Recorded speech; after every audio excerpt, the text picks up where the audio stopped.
One of the best story times I can ever give you was how I basically grew up.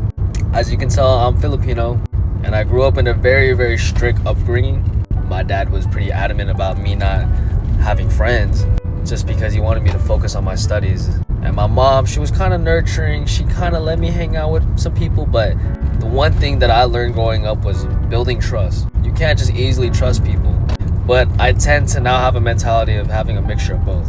Give someone enough trust to see whether it's a build. But anyways, growing up, it was very hard for me to always see my mom, wake up every single morning at like 5 a.m. and then she drops me off to school while she goes to, nursing. My dad was very on the discipline side. My work ethic, my drive, how I do things, how I go about life. He was there to, upbring my masculine role. Going into high school, I'm very happy that I went into the business that I did, which is e-commerce.